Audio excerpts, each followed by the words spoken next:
मैं मरा तो नहीं, फिर भी मैंने नरक में 1000 साल बिता दिए। यमराज मुझे अपना भाई कहते हैं, दूत मुझे बड़ा भाई मानते हैं, बैल और घोड़े जैसे रक्षक मेरे लिए लड़ते हैं, क्योंकि मैंने कभी शिकायत नहीं की। हर दिन मैंने नरक की सफाई की, पर आज मेरा तो काम खत्म हुआ, क्योंकि मैंने नरक के हर कोने का काम पूरा कर लिया है। पुनर्जन्म लेते ही मैं बाकी सबसे 10,000 साल आगे रहूंगा। तो मैं यमराज के पास जाता हूँ। मैं एक नरकीय अधिकारी के रूप में इस्तीफा देता हूँ। यमराज जीवन और मृत्यु का रजिस्टर बंद कर देते हैं। वह अपने सामने खड़े उस युवक की ओर देखते हैं। ईथन, तुमने नरक की सेवा 1000 सालों तक की है। 1000 सालों का गुप्त पुण्य बिना किसी शिकायत के जमा हुआ है। इस पुनर्जन्म के लिए मैं तुम्हें साधकों के एक परिवार में भेजूंगा। अगर तुम स्थिर मन से साधना करोगे तो महान भाग्य तुम्हारा इंतजार कर रहा है। धन्यवाद यमराज। मैं आदरपूर्वक सिर झुकाता हूँ। अंदर ही अंदर मैं किसी मूर्ख की तरह मुस्कुरा रहा हूँ। आखिरकार बैल और घोड़े जैसे रक्षक मुझे विस्मृति के पुल तक ले जाते हैं। ईथन, मुझे पता था तुम आ जाओगे। तो तुम्हारी इस बूढ़ी दादी ने कुछ खास मिलाया है, इस पीकर शांति से आगे बढ़ो। इतना कहकर सुनहरे शोरबे का एक कटोरा मेरे हाथों में थमा दिया जाता है। अरे दादी, ये क्या कर रही हैं? सिर्फ सूप ही नहीं पिला रही, बल्कि उसमें कुछ मिला भी दिया। डर है कि कहीं मैं तुम तीनों को याद न रखूं, है ना? मैं उनसे भूलने वाला सूप ले लेता हूं। मैं अपने 3 पुराने दोस्तों को देखता हूं। जाने का मन नहीं है। दोस्तों, इस विदाई के बाद मैं एक बहुत बड़ी दुनिया की ओर जा रहा हूं। ये विदाई कहकर मैंने सिर ऊपर किया। कुछ बड़े घूंट भरे और शोरबा खत्म हो गया। मेरी आंखें बेजान हो जाती हैं। ऐसा लग रहा है जैसे मेरी रूह चली गई। पर यह सब सिर्फ एक नाटक है। पहले मैंने विस्मृति के पुल पर एक बेशकीमती खजाना कमाया था, एवरमाइंड अमृत। इस अमृत के होते हुए कोई भी भूलने वाला सूप मेरा कुछ नहीं बिगाड़ सकता। मतलब मुझ पर कोई असर नहीं हुआ। मैं अपने पिछले जन्म की हर याद साथ ले जा पाऊंगा। नदी के पार 7 रंगों की रोशनी चमक उठी है। मैं रोशनी की एक लकीर बनकर प्राचीन एशवुड कबीले के पुनर्जन्म मार्ग में ओझल हो गया। एक एकांत पवेलियन के अंदर बुजुर्ग अपनी पतली दाढ़ी सहलाते हुए धीरे से बोलते हैं। मैंने रात का आकाश पढ़ा है। मैंने उंगलियों पर गिना है। पैतृक संप्रभु का पुनर्जन्म होने वाला है। गैरेथ एशवुड की आंखें फटी की फटी रह जाती हैं। उसका पूरा शरीर उत्साह से कांप उठता है। क्या ये वाकई सच है? एशवुड कबीले में किंवदंती है। कहते हैं कि उस समय उस असाधारण प्रतिभा ने अपनी ताकत से संप्रभुता के शिखर पर जगह बनाई थी। फिर अज्ञात कारणों से उस साम्राज्ञी ने पुनर्जन्म का चक्र चुना। 100 जन्मों के बाद वह फिर से एशवुड कबीले में पैदा होने वाली है। गैरेथ का मुंह खुला का खुला रह जाता है। उसकी आंखें मानो खोपड़ी से बाहर आने को हैं। पैतृक संप्रभु का पुनर्जन्म मेरी पत्नी की कोख में, ये सुनते ही गैरेथ भागकर उसके कमरे में जाना चाहता है। एल्डरन धीरे से खड़े होते हैं। मैं भी साथ चलूंगा। उस दयालु चेहरे पर, उसकी गहरी आंखों में अचानक सुनहरी चमक आ जाती है। मेरी इन पुरानी हड्डियों को थोड़ी कसरत की जरूरत है। और इसी पल मैं अपनी मां की कोख में हूं और सोच रहा हूं कि जीवित होना कितना अद्भुत है। और नरक से कमाए 1000 सालों के खजानों के साथ मैं शुरुआत की लाइन से ही सबसे 1000 साल आगे हूं। आखिर मैं कितना शक्तिशाली होने वाला हूं। मैंने कभी सोचा नहीं था कि मेरे पास एक बच्ची होगी, आंखें बंद किए गहरी नींद में। सच में मेरी एक छोटी बहन है, बढ़िया है, आगे चलकर कंपनी रहेगी। उसे सोते हुए देख मैं प्राइमोर्डियल शरीर के साथ मिल रहा हूं। कुछ समय बीतता है। बच्ची अपनी आंखें खोलती है। 100 जन्मों के बाद अब उसे संप्रभु के रास्ते पर चलने से कोई नहीं रोक पाएगा। शाश्वत संप्रभु ही पूरी सृष्टि का सर्वोच्च शासक है, तीनों लोकों का सच्चा स्वामी। ये 1,00,000 साल की तैयारी उसी ताज को हासिल करने के लिए थी। इस जन्म में उसे पूरा भरोसा है कि वह शाश्वत संप्रभु बनेगी। ऑरोरा एशवुड बगल में देखती है। उसके ठीक पास एक नन्हा लड़का है। उसने कभी नहीं सोचा था कि उसका एक छोटा भाई होगा। 1 महीना गुजर गया। प्रसव कक्ष में 7-8 दाइयां भाग दौड़ कर रही हैं। तभी अंदर से एक आवाज आती है, बधाई हो, कबीले के मुखिया, बेटी हुई है। दरवाजे के बाहर इंतजार कर रहे लोग राहत की सांस लेते हैं। सिर्फ मुखिया और एल्डर जानते हैं कि यह पैतृक संप्रभु का पुनर्जन्म है। बाकी सब इसे एक साधारण जन्म समझते हैं। वे कुछ और नहीं सोचते। अचानक अंधेरे आसमान से एक जोरदार गड़गड़ाहट होती है। अच्छे भाग्य के सुनहरे बादल स्वर्ग में छा जाते हैं। आसमान में एक दरार खुल जाती है, पूरे क्षितिज तक फैली हुई, और उसमें से बैंगनी ऊर्जा की एक धारा बह निकलती है। जब तक वह बैंगनी ऊर्जा हवा में रहती है, एशवुड कबीले का हर सदस्य भारी दबाव महसूस करता है। कुछ तो सांस भी नहीं ले पा रहे। फिर बच्ची छत को तोड़कर ऊपर निकल जाती है। हवा में तैरते हुए आसमान से बैंगनी ऊर्जा खींचती है। हर कोई इसे महसूस कर सकता है। जैसे जैसे ऊर्जा उसमें समाती है, उसकी जीवन शक्ति मजबूत होती जाती है, कई अनुभवी साधकों से भी ज्यादा। वहां मौजूद हर कोई पत्थर की तरह जम गया है। गैरेथ सदमे में अपना सिर पीछे झुका लेता है। उसकी आंखों में गहरा अविश्वास भरा है। मैंने कभी नहीं सोचा था कि पैतृक संप्रभु का पुनर्जन्म खुद बैंगनी चमक को नीचे लाएगा। ऐसा करने के लिए कितनी भयानक प्रतिभा की आवश्यकता होगी। जैसे ही वह बैंगनी चमक पूरी तरह सोख ली जाती है, कमरे के अंदर से एक जोर की बच्चे की रोने की आवाज आती है। एक दाई आंगन में चिल्लाती है, बधाई हो, कबीले के मुखिया, बेटा हुआ है। गैरेथ सिर उठाकर जोर से हंसने लगता है। वह पैतृक संप्रभु के जन्म से भी ज्यादा खुश है। पैतृक संप्रभु की प्रतिभा स्वर्ग को चुनौती दे सकती है, लेकिन उसका दर्जा लड़के से नीचे है। वह हमेशा उसे जवाब दे रहेगी। यही लड़का ऐशवुड कबीले की विरासत को संभाल सकता है। चाहे इस बेटे की प्रतिभा कैसी भी हो, उसे पूरी सृष्टि के सबसे शक्तिशाली प्राणी के रूप में पाला जाएगा। वह अभी ये सोच ही रहा था कि एक और गड़गड़ाहट आसमान को चीर देती है, पिछली बार से भी जोर की, जिसने स्वर्ग और पृथ्वी को हिला दिया। कई कबीले के सदस्य तो डर के मारे जमीन पर गिर पड़े। आसमान खुद फटकर 1,00,000 मील की दरार में बदल जाता है। उस दरार के अंदर से हजारों फीट लंबे विशालकाय राक्षस एक एक करके आगे बढ़ते हैं। कुछ दिव्य संप्रभु हैं जो दिव्य रोशनी से घिरे हैं, दूसरे दानव देवता हैं जो काली शक्ति से उबल रहे हैं। ये दिव्य और राक्षसी ताकतें आसमान में खड़ी हैं। एक मोटे अनुमान के अनुसार वे 10,000 से ज्यादा हैं। संप्रभु और दानव देवता आसमान में सितारों की तरह बिखरे हैं। उनका भयानक दबाव हर जगह महसूस हो रहा है। हजारों सालों से एकांत में रहने वाले तपस्वी भी, शक्तिशाली साधक। जैसे ही ये दिव्य और राक्षसी शक्तियां प्रकट होती हैं, हर कोई सांस लेना भूल जाता है। एल्डरैन आसमान की ओर घूरते हैं, उनकी गहरी आंखें कांप रही हैं। दिव्य और राक्षसी ताकतों का एक साथ उतरना, क्या इनके बीच युद्ध होने वाला है? हर कोई जानता है कि ये आग और पानी की तरह हैं, और अगर दोनों एक साथ आएं तो विनाश तय है। एल्डरैन का सिर अचानक कमरे की ओर मुड़ता है। पैतृक संप्रभु की प्रतिभा स्वर्ग के कानून से इतनी परे है कि दिव्य और राक्षस भी इसे बर्दाश्त नहीं कर सकते। वह समझ नहीं पा रहे कि वे सब यहाँ क्यों आए हैं। पर अगर पैतृक संप्रभु के जन्म से जोड़कर देखें तो यह सब एक भयावह सच्चाई की ओर इशारा करता है। पैतृक संप्रभु की प्रतिभा स्वर्ग के कानून को चुनौती देती है। तीनों लोग इसे रहने नहीं दे सकते। दिव्य और राक्षस उसे खत्म करने आए हैं। वह अभी ये सोच ही रहे थे कि एक और धमाके से कमरा हिल गया। छत की टाइलें पूरी तरह टूट गईं। नन्हा लड़का ऊपर हवा में तैरता हुआ निकल आया। नन्हा लड़का आसमान में हजारों दिव्य और राक्षसी शक्तियों को देखता है और खिलखिलाकर हंसता है। उसी पल स्वर्ग और पृथ्वी कांप उठे। हजारों दिव्य और राक्षस झुक गए, उस नन्हे लड़के के सामने घुटने टेक दिए। यह नजारा चौंकाने वाला है, शब्दों से परे प्रेरणादायक। 1,00,000 मील के घेरे में हर कोई इस अद्भुत दृश्य का गवाह है। ऐशवुड कबीले के सदस्य इसे देखकर पूरी तरह से सन्न हैं। आखिर दुनिया में ये हो क्या रहा है? हजारों दिव्य और राक्षस इस छोटे से बच्चे के सामने क्यों झुके हैं? ये तो असली दिव्य और राक्षसी प्रोजेक्शन है। क्या बच्चे की प्रतिभा इतनी डरावनी है कि स्वर्ग के सभी दिव्य और राक्षस झुकने को मजबूर हैं? कोई कल्पना भी नहीं कर सकता। ऐसी क्या प्रतिभा होगी जो जन्म के समय ही देवताओं और राक्षसों को नतमस्तक कर दे? ये 10,000 दिव्य और राक्षस भले ही प्रोजेक्शन हो, लेकिन उनका तेज असली है, सिर्फ उन्हीं की तरह गर्वित। और फिर भी वे सब यहाँ हैं, इस छोटे से बच्चे के सामने घुटने टेके हुए। यह इस बात का सबूत है कि इस बच्चे की उत्पत्ति और प्रतिभा असाधारण से परे है। यहाँ तक कि एल्डरैन, जो 8,000 साल से ज्यादा जीवित रहे हैं, का दिमाग भी सन्न हो गया। वह इतने हैरान है कि मानो वहीं मर जाएंगे। अपने इतने लंबे अनुभव के साथ वह सिर्फ बच्चे की असली प्रकृति का अंदाजा लगा सकते हैं। इस बच्चे का शरीर इतना भयानक होगा कि दिव्य और राक्षसों को भी झुकना पड़ा। इसकी तुलना उस बच्ची से करें तो यह पूरी तरह अलग स्तर पर है। कुछ पल पहले उन्हें लगा था कि बच्ची के जन्म के संकेत ही तीनों लोगों को हिलाने के लिए काफी थे, लेकिन अब लड़के के जन्म के बाद उन्हें समझ आया कि असली खौफ क्या होता है। हजारों दिव्य और राक्षसों का झुकना, उन्होंने कभी ऐसी कल्पना भी नहीं की थी। देखने की तो बात ही छोड़िए, गैरेथ की खुशी का ठिकाना नहीं है। वो फूला नहीं समा रहा है। मेरे बेटे का व्यक्तित्व किसी महान सम्राट जैसा है। यह अद्भुत है, सचमुच अद्भुत। वो दंग क्यों ना हो? एक ने आदिम बैंगनी आभा को खींचा तो दूसरे ने हजारों शैतानों को घुटने टेकने पर मजबूर कर दिया। दोनों की प्रतिभा स्वर्ग के नियमों को चुनौती देती है।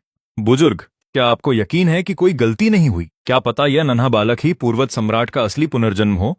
प्रतिभा के मामले में तो यह लड़का उससे कहीं आगे है। सच कहें तो इसे पूर्वज सम्राट मानना कहीं ज्यादा आसान है। एल्डर एक कुछ पल के लिए ठिठकते हैं और फिर जवाब देते हैं, कोई गलती नहीं हुई है। यह बच्ची ही पूर्वज सम्राट का सच्चा पुनर्जन्म है। इस मोर्चे पर कोई चूक नहीं है। कुल के अभिलेखों में यह साफ लिखा है। पूर्वज सम्राट एक महिला थीं। 1,00,000 साल पहले उन्होंने साम्राज्ञी अरोड़ा के रूप में पद संभाला था। उनका नाम लेते ही पुरानी पीढ़ी के लोगों को सब याद आ जाता है। और पूर्वज मंदिर के सामने वाले चौक पर 1,00,000 साल पुरानी उन्हीं की एक भव्य मूर्ति बनी है। भला वहां कोई गलती कैसे हो सकती है? गैरेथ के होंठ फड़फड़ाते हैं, उसका सिर चकराने लगा है। सोचिए, पूर्वज सम्राट ने 1,00,000 साल तैयारी की और एक नवजात शिशु ने उन्हें पीछे छोड़ दिया। अगर उन्हें पता चल जाए तो क्या वो गुस्से से आग बबूला नहीं हो उठेंगी? कक्ष के अंदर छत में अब एक बड़ा छेद हो गया है। बाहर का दृश्य अब साफ दिखाई दे रहा है। अरोड़ा कंबल में लिपटी हुई आकाश में भरे हजारों शैतानों को घूर रही है। उसकी आंखें फटी की फटी रह गई हैं। क्या यह वही आदिम सारा शैतान शरीर है? 1,00,000 वर्षों में उसने अनगिनत प्राचीन अभिलेखों का अध्ययन किया है। वह जानती है कि तीनों लोकों में 6,000 ज्ञात साधना शरीर हैं, और उन सब में पहले नंबर पर आदिम सारा शैतान शरीर आता है। यह शरीर चाहे कोई देव पद पर चले या शैतान के, दोनों ही के शिखर तक पहुंच सकता है। यह अनंत काल तक बेजोड़ रहता है। मेरे छोटे भाई के पास वास्तव में आदिम सारा शैतान शरीर है। यह सोचते ही वह एक कड़वी मुस्कान छोड़ती है। उसने कभी नहीं सोचा था कि 1 लाख साल की तैयारी के बाद वो हार जाएगी, जन्म लेते ही हार जाएगी और पूरी तरह हार जाएगी। हो सकता है मैं केवल शारीरिक रूप से हारी हूं, लेकिन अंत में तुम्हारी उपलब्धियां कभी मेरी बराबरी नहीं कर पाएंगी। अरोड़ा ने इस जीवन के लिए 1 लाख साल तैयारी की थी। आदिम पृथ्वी कोर और सम्राट पृथ्वी हड्डी तो सिर्फ शुरुआत है। आगे चलकर अनगिनत खजाने और अवसर हैं जो उसके शरीर में विलीन होने के लिए इंतजार कर रहे हैं, और सबसे कीमती 1 लाख वर्षों का साधना अनुभव, जिसकी बराबरी कोई नवजात नहीं कर सकता। यह सोचकर अरोड़ा को बेहतर महसूस होता है। लेकिन तभी मैं फिर से जांच करता हूं और मुझे मिस्टिक एसेंस की एक बोतल मिल जाती है। आसपास कोई न देख रहा हो तो मैं जेड की बोतल को गले लगाकर गटागट पी जाता हूं। जल्द ही पूरी बोतल मेरे पेट में समा जाती है। मिस्टिक एसेंस को सोखने के बाद मैं पूरी तरह संतुष्ट हूं। यह शरीर उसकी कल्पना से कहीं ज्यादा शक्तिशाली है। थोड़ा सा मिस्टिक एसेंस अभी भी बोतल में बचा है। मैं अपनी छोटी बहन को देखता हूं। बोतल में उंगली डुबोकर उसके होठों पर लगा देता हूं। उसकी माथे की सिलवटें मिट गई हैं। मिस्टिक एसेंस की बदौलत वह अब और भी गहरी नींद में सो गई है। कक्ष का दरवाजा खुलता है। एक पुरुष और एक महिला अंदर आते हैं। साथ में सफेद भौहों वाले एक बुजुर्ग भी हैं। पूर्वज सम्राट ने 9 पुत्रों के मिलन के दिन पुनर्जन्म लेने का फैसला जानबूझकर किया था। स्वाभाविक है, वह आशीर्वाद मिलते समय भारी सौभाग्य पाना चाहती हैं। हमें पूर्वज सम्राट को आशीर्वाद पूरा करने में मदद करनी होगी। फिर वह 3 फुट चौड़ा एक पत्थर निकालता है। मीरा एशवुड तुरंत उसकी आध्यात्मिक ऊर्जा को महसूस करती है और विस्मय से भर जाती है। स्वर्ग के नीचे भला किसने सोचा होगा कि इतना बड़ा मटन फैट स्पिरिट जेड भी मिल सकता है। स्पिरिट जेड एक सौम्य शांत स्वभाव का जेड है जो आध्यात्मिक ऊर्जा से भरा होता है। इसे बच्चे की त्वचा से सटाकर रखा जाता है। यह धीरे धीरे शिशु की बनावट को निखार सकता है और एक साधारण बच्चे को भी असाधारण प्रतिभागी बना सकता है। इतना बड़ा टुकड़ा, इसका मतलब है कि मेरा भाग्य चमकने वाला है। लेकिन अगले ही पल मैं देखता हूं कि मेरी छोटी बहन को सीधे स्पिरिट जेड के ऊपर लेटा दिया गया है। मेरी प्रतिभा उससे कहीं ज्यादा है। वो इसे सबसे पहले क्यों सोखे? क्या पिता गुप्त रूप से सोचते हैं कि मैं उनका बेटा नहीं हूं? स्पिरिट जेड रखने के बाद कबीले का मुखिया और एल्डर दोनों चले जाते हैं। कमरे में सिर्फ मीरा बची है, जिसे दोनों बच्चों की देखभाल का काम सौंपा गया है। मेरी आंखें बंद देखकर मीरा भी आराम करने के लिए लेट जाती हैं। जैसे ही मुझे मां की सांसें स्थिर सुनाई देती हैं, मैं अपनी आंखें खोल लेता हूं। स्पिरिट जेड को देखकर मेरी आंखें चमक उठती हैं। पाताल लोक में चेक इन करके मैंने एक और अमूल्य खजाना हासिल किया था, सेलेस्टियल ओस, जो स्पिरिट जेड से 100 गुना कीमती है। बस दिक्कत यह है कि सेलेस्टियल ओस की शक्ति बहुत उग्र और भारी है, जिसे एक नवजात संभाल नहीं पाएगा। मेरा प्लान है कि पहले स्पिरिट जेड को सोखकर अपने शरीर को मजबूत कर लूं और फिर सेलेस्टियल ओस की तरफ बढ़ूं। अगर मैं अभी अपनी बहन के हिस्से का थोड़ा सा ले लूं तो बाद में लौटा दूंगा। मैं अपना छोटा सा हाथ बढ़ाता हूं और स्पिरिट जेड के किनारे पर जोर से धक्का देता हूं। एक छोटा सा टुकड़ा तुरंत टूटकर अलग हो जाता है। मैं उस छोटे से टुकड़े को मुंह में डालकर सीधे निगल जाता हूं। पेट में पहुंचते ही स्पिरिट जेड शुद्ध ऊर्जा की एक लहर बनकर मेरे पूरे शरीर में फैल जाता है। यह ऊर्जा मिस्टिक एसेंस से सैकड़ों गुना शक्तिशाली है। पलक झपकते ही 1 घंटा बीत जाता है। मेरे शरीर के अंदर एक चमक पैदा होती है जो एक इंसानी आकृति बनाती है, बाईं ओर सुनहरी और दाईं ओर बिल्कुल काली। सेराफिन शरीर आधा देव आधा शैतान सोना देव का प्रतीक है और काला शैतान का।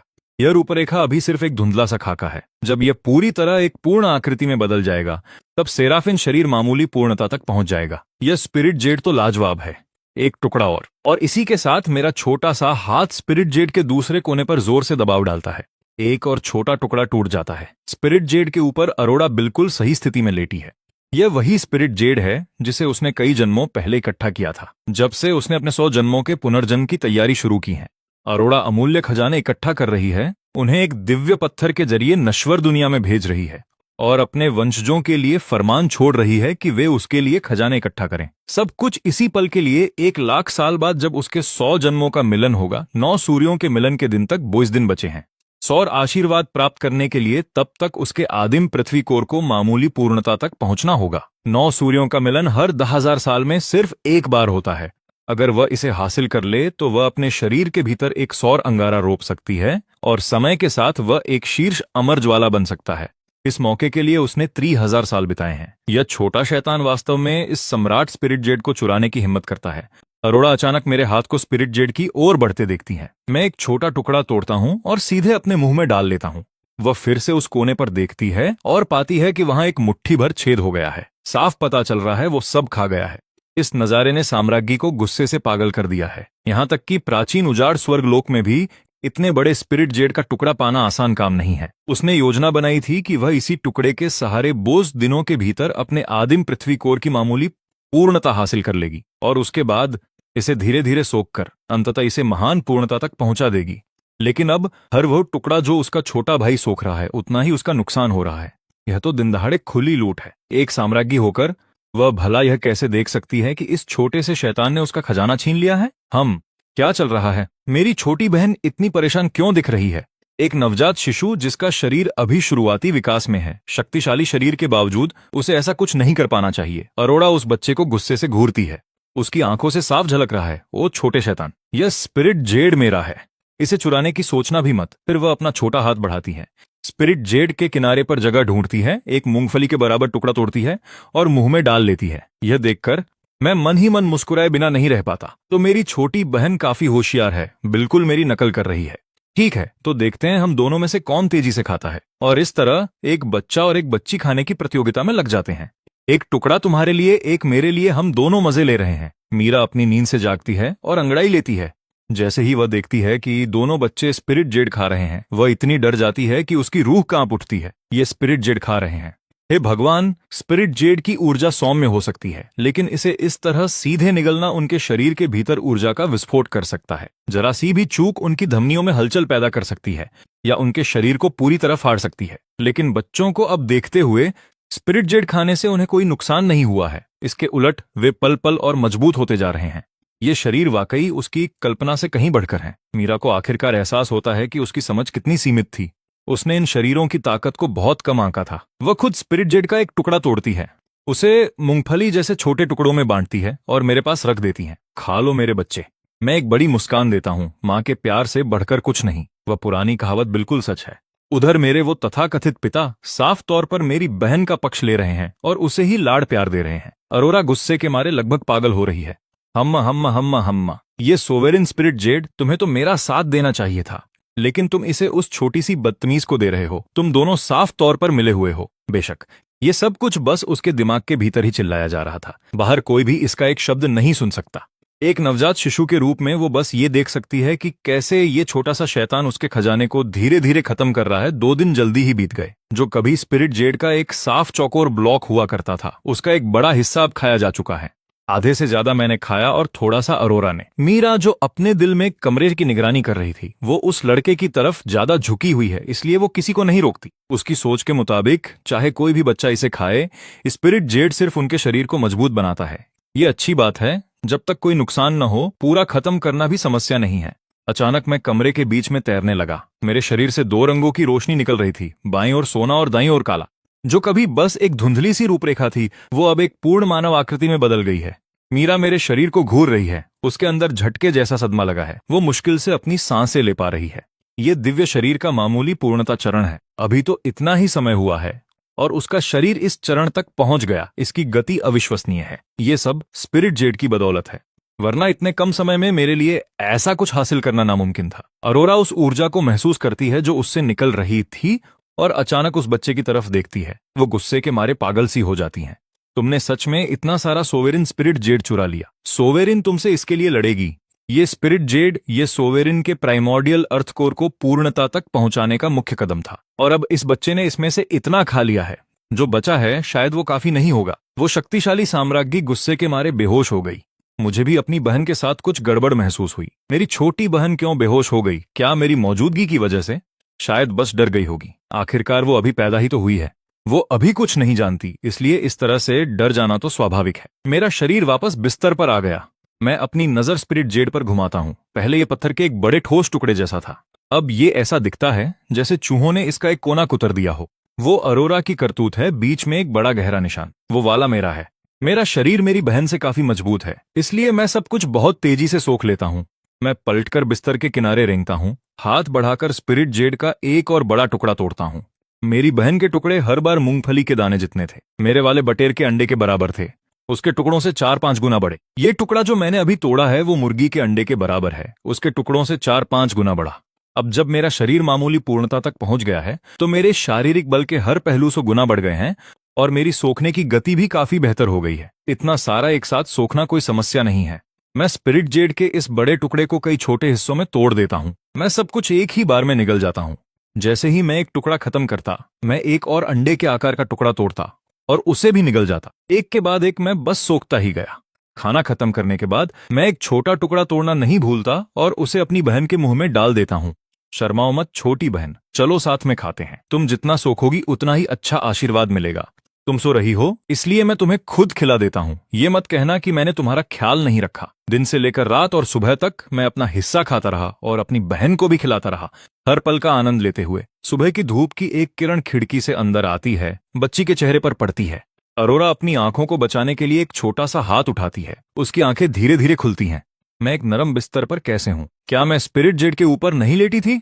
मैं यहां नीचे कैसे आ गई? उसके सामने का दृश्य धीरे धीरे स्पष्ट होने लगता है। सबसे पहले जो वो देखती है वो उस लड़के का चेहरा है।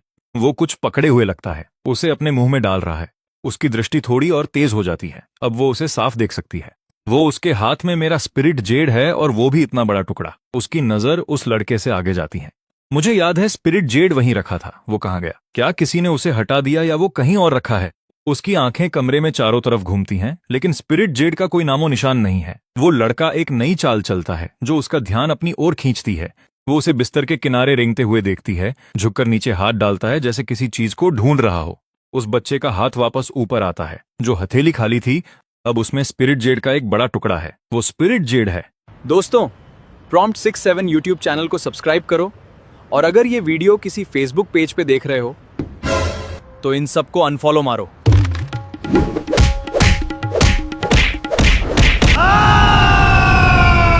दोबारा रीअपलोड नहीं करूंगा। प्लीज यार, ऐसे फेसबुक पेजेस को अनफॉलो करो।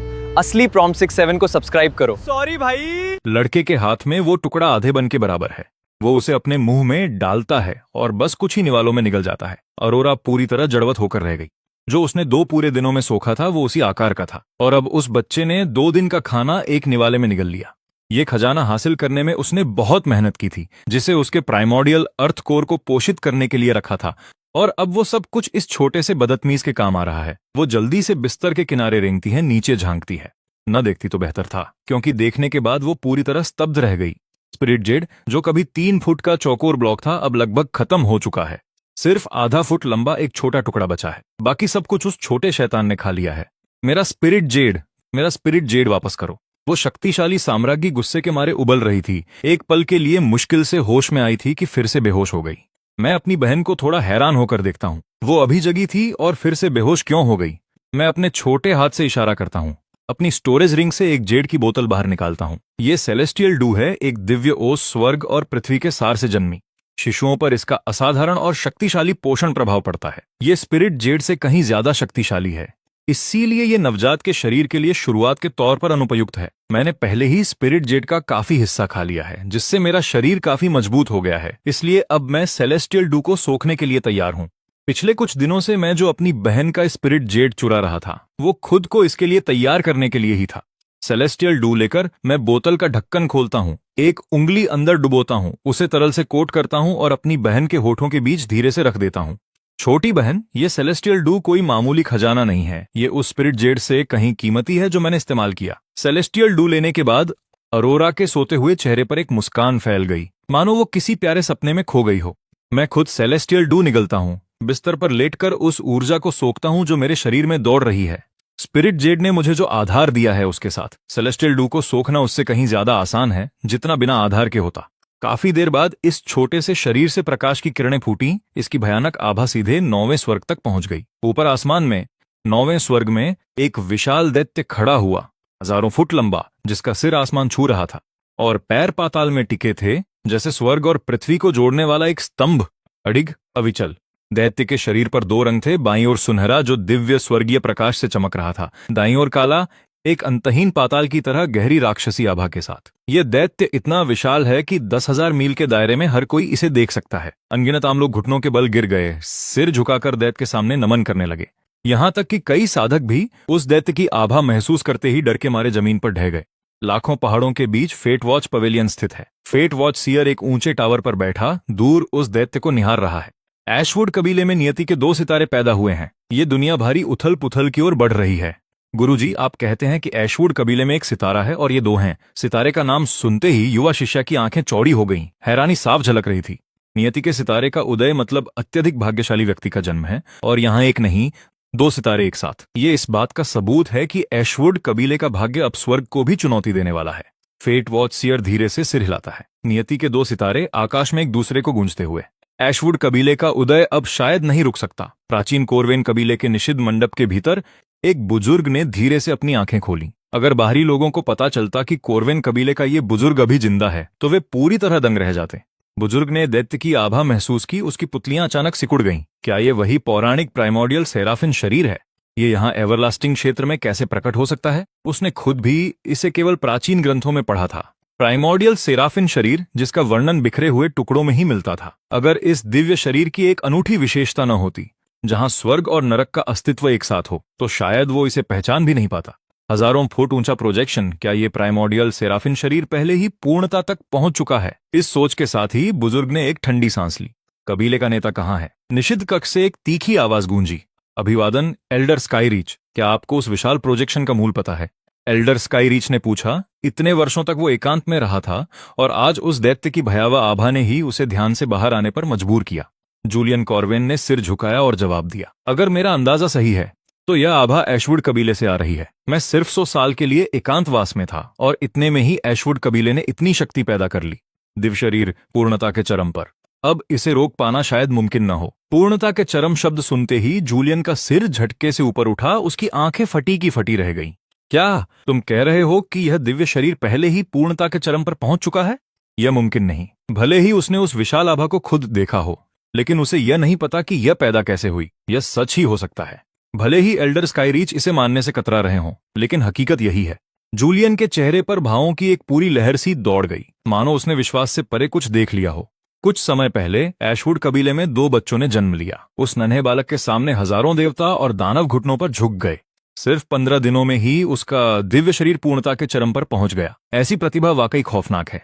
दिव्य शरीर स्वर्ग और पृथ्वी का सबसे शक्तिशाली संविधान है। हर एक दिव्य शरीर अपने साथ खेती की डरावनी और अपार प्रतिभा लेकर आता है।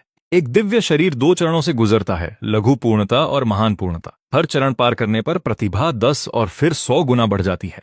और कुछ असाधारण दिव्य शरीरों के लिए महान पूर्णता तक पहुंचना उनकी शक्ति को 1000 या 10,000 गुना बढ़ा देता है। आदिम सेराफिन शरीर अपने आप में ही बहुत भयानक था।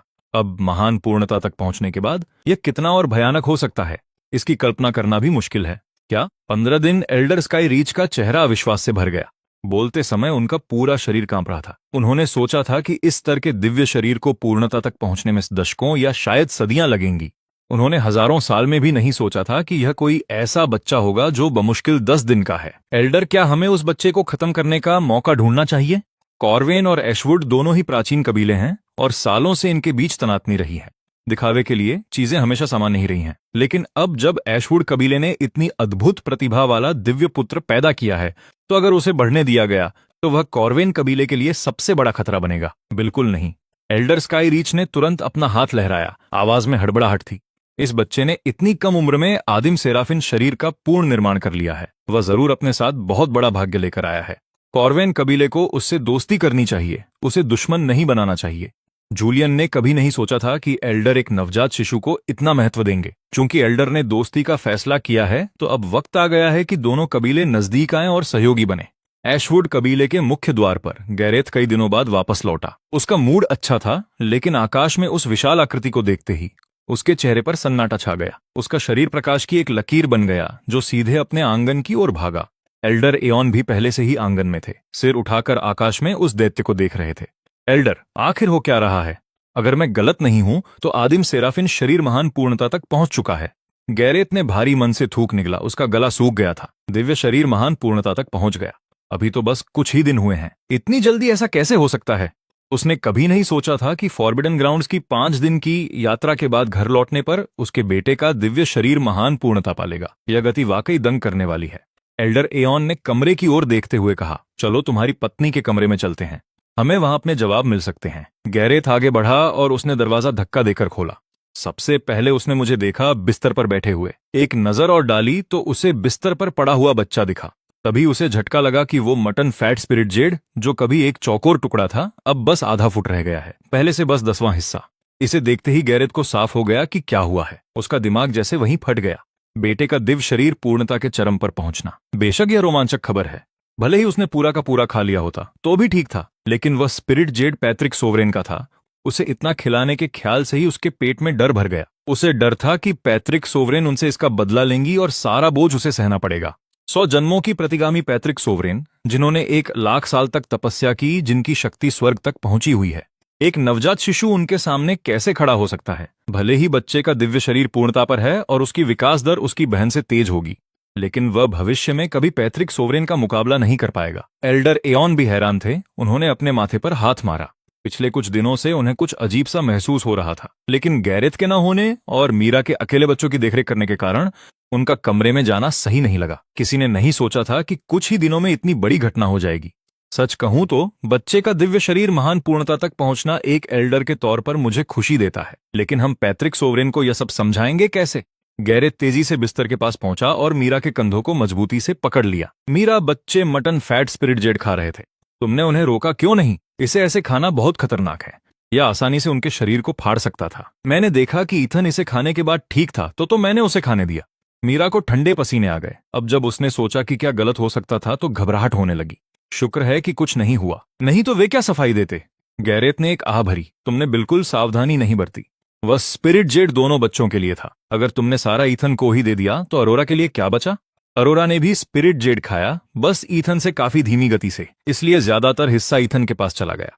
मीरा के लिए यह कोई बड़ी समस्या नहीं थी। मां होने के नाते वह जाहिर है कि मुझे ज्यादा प्यार करती है।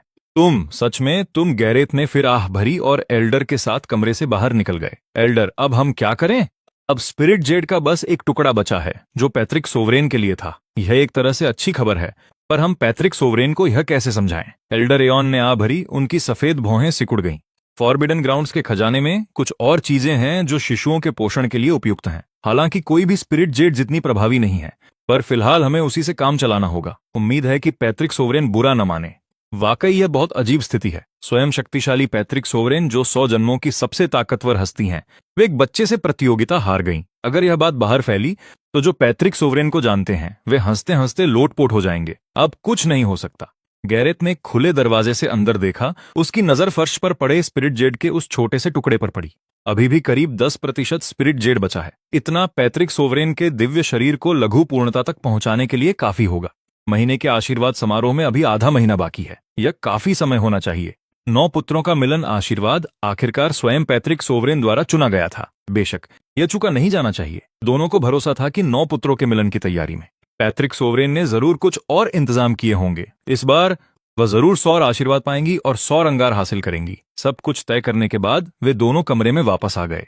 कमरा काफी बड़ा था, जिसमें 3 बिस्तर लगे थे। दोनों बच्चे बीच वाले बिस्तर पर सो रहे थे और मीरा खिड़की वाले बिस्तर से नजर रख रही थी। गैरेथ ने बच्ची को अपनी बाहों में उठाया और दीवार से लगे अंदरूनी बिस्तर पर सुला दिया।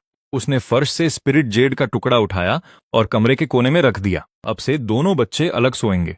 अब जो स्पिरिट जेड बचा है वह सब अरोरा का है। हम ईथन को और ज्यादा नहीं लेने दे सकते। उसका शरीर तो पहले ही पूर्ण हो चुका है, अब उसे इसकी जरूरत नहीं है। बच्चे अभी तो पैदा हुए हैं। इतने शक्तिशाली दिव्य शरीरों के बावजूद उन्हें बाकी बच्चों की तरह धीरे धीरे कदम दर कदम बड़ा होना है। बस फर्क इतना है कि दिव्य शरीर के साथ वे आम बच्चों से तेज बढ़ेंगे और साधना का मार्ग आसानी से तय करेंगे। मीरा, तुम ईथन का इतना पक्ष नहीं ले सकती। अरोरा भी हमारी बेटी है, उसे भी स्पिरिट जेड सोखने की जरूरत है। मीरा ने सिर हिलाया। ठीक है, चिंता मत करो, मैं उन दोनों का अच्छे से ख्याल रखूंगा। गैरेथ बिस्तर के पास झुककर मुस्कुराते हुए प्यार से बच्चे को देखता है। ईथन, अब से अपनी बहन की चीजें चुराना बंद करो। तुम अच्छे बच्चे बनो, समझे? ठीक है। यह शब्द अनजाने में मेरे मुंह से निकल गया। मेरे मुंह से वह एक शब्द निकलते ही गैरेथ के बदन के रोंगटे खड़े हो गए। वह अपना कान रगड़ता है, यह सोचकर कि कहीं उसने गलत तो नहीं सुन लिया। एक सामान्य बच्चा कम से कम 1 साल का होने पर ही बोल पाता है।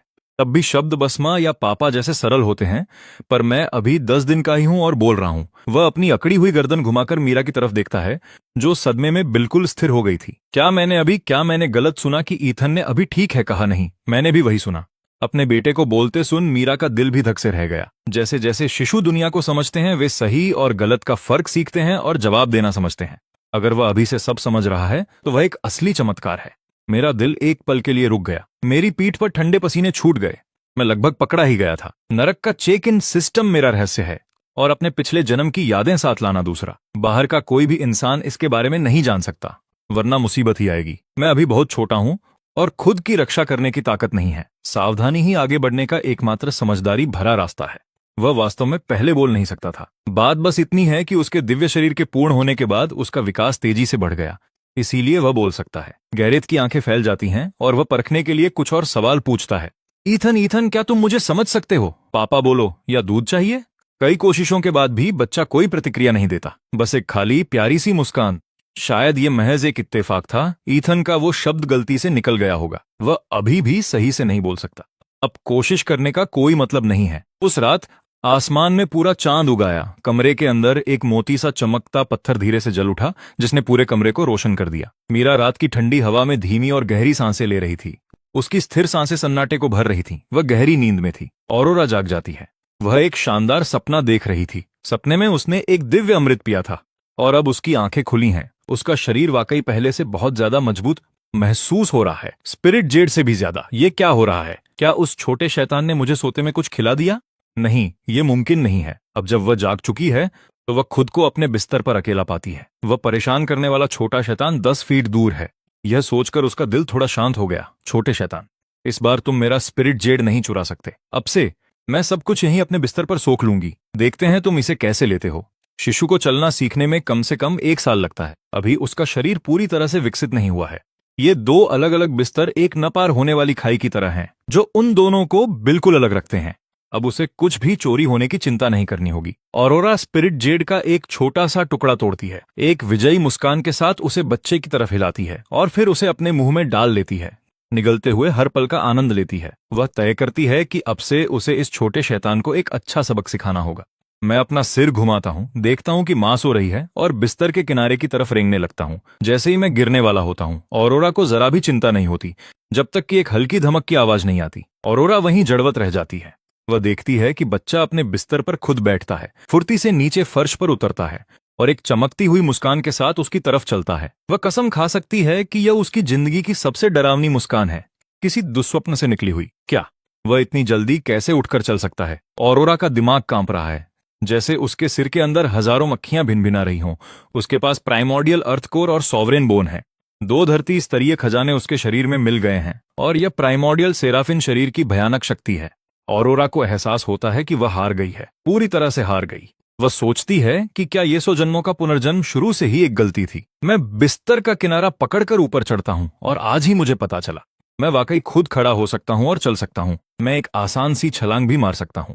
ये सब प्राइमोर्डियल सेराफिन शरीर के पूर्ण होने के कारण है। पूर्णता ने मेरे शरीर के विकास को बहुत तेज कर दिया है, जो किसी भी सामान्य शिशु से कहीं आगे है।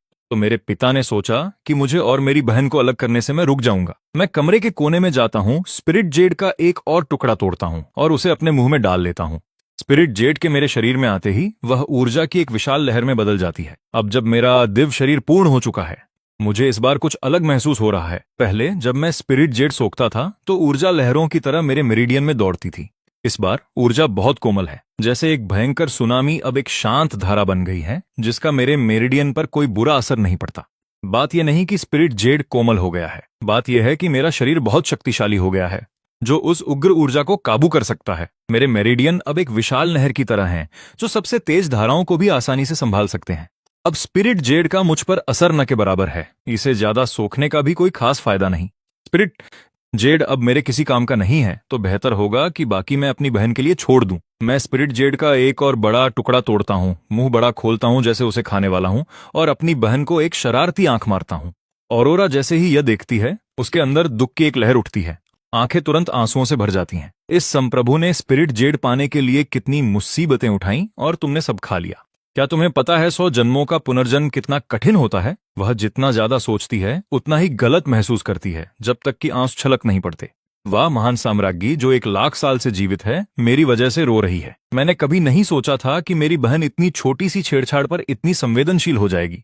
छोड़ो, अब इसमें मजा नहीं रहा। मैं ये खेल खत्म करता हूँ। मैं स्पिरिट जेड को छोटे टुकड़ों में तोड़ता हूँ और ऑरोरा के हाथों में दबा देता हूँ। फिर प्यार से उसका गाल दबाता हूँ। स्पिरिट जेड हाथ में आते ही ऑरोरा का रोना तुरंत रुक जाता है। तो इस छोटे शैतान को भी बुरा महसूस करना आता है। आखिरकार अगर तुम इस संप्रभु को स्पिरिट जेड वापस भी कर दोगी, तब भी ये तुम्हें माफ नहीं करेगी। अपनी बहन को रोता हुआ बन देख मैं चुपचाप अपने बिस्तर पर लौट आता हूँ। मुझे कौन सा आशीर्वाद मिलेगा, यह सोचकर मैं अंदर से बहुत उत्साहित हूँ। आधे महीने बाद रात का आसमान अनगिनत तारों से जगमगा उठा। एशवुड कबीले के मुख्य हॉल के पीछे प्लाजा में 10,000 से ज्यादा सदस्य जमा हो गए हैं। उन सभी के लिए आज का दिन बहुत महत्वपूर्ण है। मासिक आशीर्वाद समारोह। दिव्य सूर्य और दिव्य पुत्री को एक साथ आशीर्वाद मिलेगा और यह 10,000 साल में एक बार होने वाले 9 सूर्यों के मिलन के साथ है।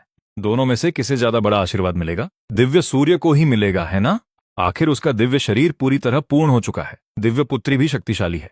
मैंने सुना है कि उसका शरीर भी आंशिक रूप से पूर्ण हो गया है। किंवदंतियों के अनुसार अगर कोई सौर आशीर्वाद प्राप्त कर ले तो उनके शरीर में सौर अंगार जड़ जमा लेता है, और अगर उसका पालन पोषण ठीक से हो तो वह एक अमर लौ बन सकती है। सौर आशीर्वाद का सामना करने के लिए असाधारण रूप से शक्तिशाली संविधान की आवश्यकता होती है, और कोई यह गारंटी नहीं दे सकता कि दोनों में से कौन सफल होगा। मुझे आश्चर्य है कि क्या वे इसे सहन भी कर पाएंगे।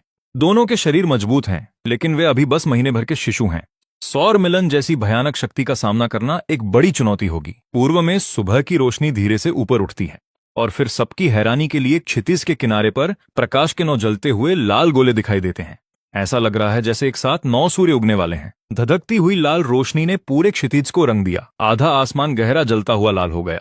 इसे देखकर कई सामान्य लोग सन्न रह गए। सदमे में मुंह खुला का खुला रह गया। कुछ किसान डर के मारे घुटनों के बल गिर पड़े, अपने माथे को जमीन पर टिका दिया। हे भगवान, 9 सूर्य दिखाई दे रहे हैं।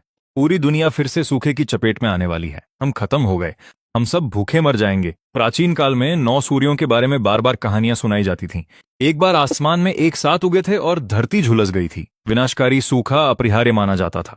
एक और किंवदंती है कि जब 9 सूर्य निकले थे तो हुई नाम के एक देवता ने उनमें से 8 को मार गिराया और दुनिया में शांति बहाल की। पूरे राज्य में कई कबीलों ने 9 उगते सूर्यों के इस अजीब संकेत को देखा, लेकिन आम लोगों के विपरीत वे डर से नहीं कांपे। वे जानते हैं कि यह बस एक बहुत ही दुर्लभ खगोलीय घटना है। आसमान में जो उगा है वह 9 असली सूर्य नहीं है, बल्कि 9 सितारे हैं, जो अपने आप में सूर्य जैसे हैं, जो राज्य के करीब से गुजर रहे हैं। एक दुर्लभ खगोलीय घटना जो हर 10,000 साल में केवल एक बार होती है। ऐशवुड कबीले के प्लाजा में 10 मंजिला ऊंचा एक मंच है। मंच पर एक शिशु बाईं ओर खड़ा है, दूसरा दाईं ओर। ये दिव्य सूर्य और दिव्य पुत्री हैं। दाईं ओर छोटे से चबूतरे पर औरोरा की आंखों में गहराई से प्रतिबिंबित आसमान में उगते 9 सूर्यों का अद्भुत दृश्य है। उसका छोटा हाथ अनजाने में मुट्ठी में बंद हो गया। इस असाधारण दुर्लभ आशीर्वाद 9 सूर्यों के मिलन के लिए उसने पूरे 3000 साल इंतजार किया है। इस बार उसे सौर आशीर्वाद प्राप्त करना ही होगा। सौर आशीर्वाद अर्जित करना आसान काम नहीं है। इसके लिए न केवल मामूली पूर्णता वाला शरीर चाहिए, बल्कि सूरज की शक्ति खींचने की तकनीक भी होनी चाहिए। एक तरीका है तो दूसरा आधार। दोनों में से कुछ भी कम नहीं होना चाहिए। सिर्फ आधार होने और सूरज की शक्ति बुलाने का तरीका न होने का मतलब है आशीर्वाद को अपनी आंखों के सामने जाते हुए देखना। इसे रोकने का कोई रास्ता न देखकर अरोड़ा अपना सिर घुमाती है और अपनी बाईं ओर लेटे नन्हे बच्चे को देखती है। छोटे शैतान, देखते हैं इस बार तुम सम्राट से कैसे मुकाबला करते हो। उसका दिव्य शरीर भले ही मजबूत हो, लेकिन सूरज की शक्ति बुलाने की तकनीक के बिना सारी ताकत बेकार है। इसलिए उसे यकीन है कि वह सबसे साधारण आशीर्वाद लेकर ही जाएगी। सौर आशीर्वाद मिलते ही उसकी शक्ति तेजी से बढ़ेगी और वह उस बच्चे को पीछे छोड़ देगी जिसके पास कभी आगे बढ़ने की उम्मीद नहीं होगी। आसमान के सुदूर छोर पर क्षितिज के ऊपर 9 सूरज एक साथ उगते हैं।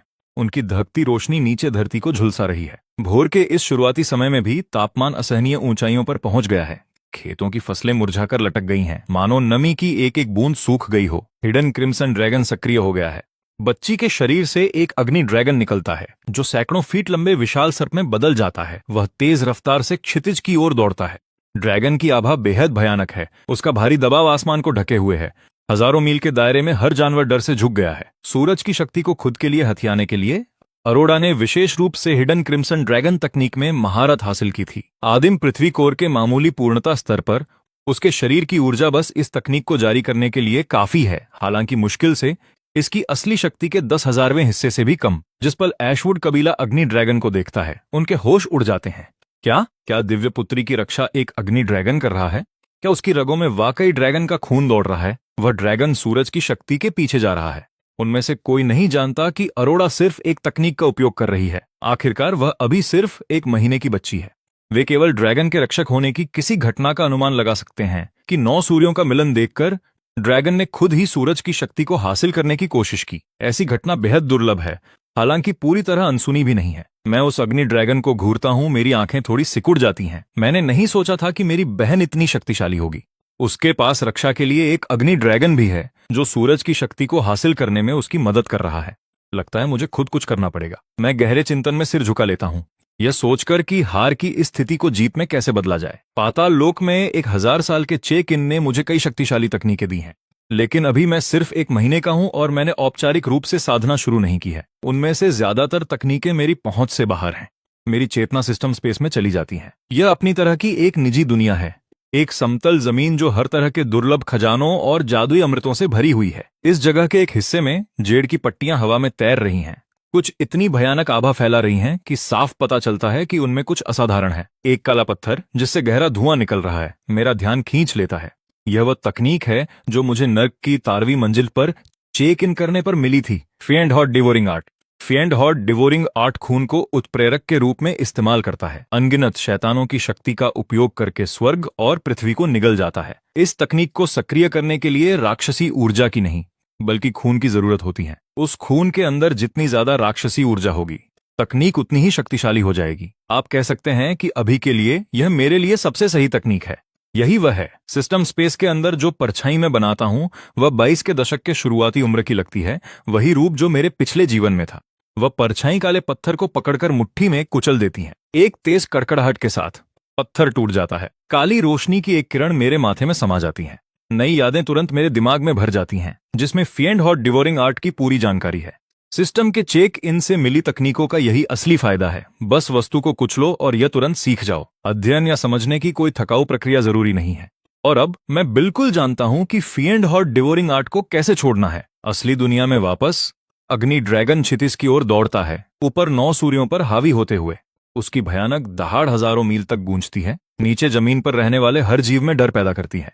ड्रैगन के खुले जबड़ों से एक जबरदस्त भयानक खिंचाव निकलता है। सभी 9 सूरज अब पूरी तरह उगाए हैं। बीच वाला सबसे बड़ा है, बाकी सबसे ज्यादा चमक रहा है। इसे सौर सूर्य के रूप में जाना जाता है।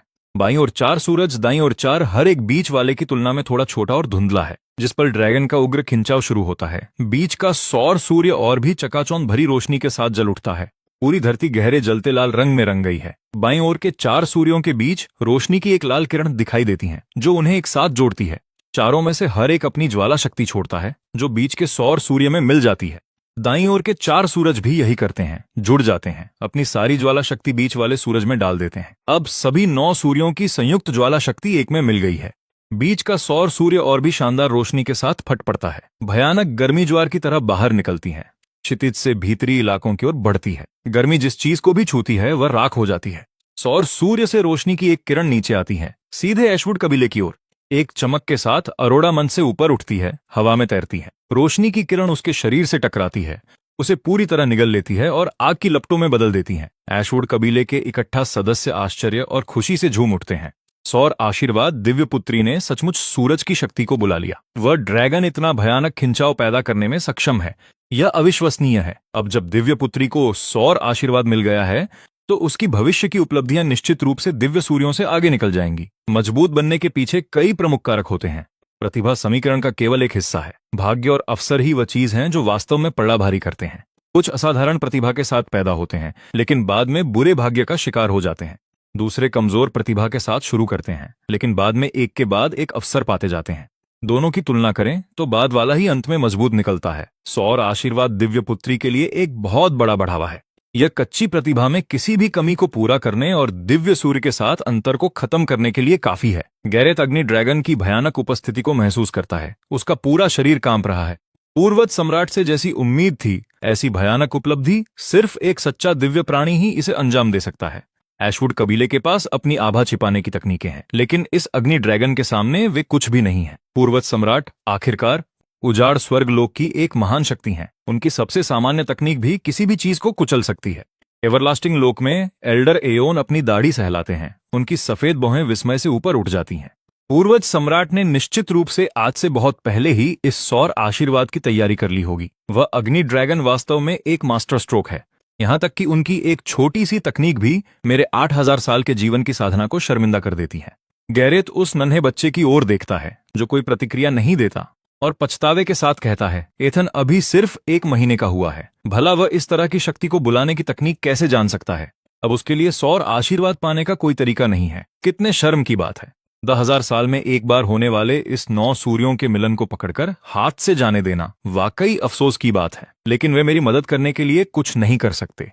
मुझे यह सब पूरी तरह खुद ही संभालना होगा। एल्डर एओन सिर हिलाते हैं और कहते हैं, सौर आशीर्वाद के बिना भी वह आदिम सेराफिन शरीर अपने आप में ही काफी भयानक है। सालों तक उसे अच्छी तरह पालो और वह निश्चित रूप से पूर्वज सम्राट का दायां हाथ बनेगा। जब वह दिन आएगा तो वह निश्चित रूप से उसके प्रयासों को व्यर्थ नहीं जाने देंगी। वह जानता है कि पूर्वज सम्राट ने 100 जन्मों के पुनर्जन्म सहे हैं, सब कुछ पूरी सृष्टि का सबसे शक्तिशाली प्राणी बनने की चाह में। लेकिन साधना का मार्ग मूल रूप से स्वर्ग के खिलाफ एक संघर्ष है, कभी आसान रास्ता नहीं होता। उनके पक्ष में एक अतिरिक्त सहयोगी का होना मददगार ही होगा। गैरेथ दबी हुई भावनाओं के साथ बोलता है, इथन का पूर्वज सम्राट का छोटा भाई होना अपने आप में एक बड़ा सौभाग्य है।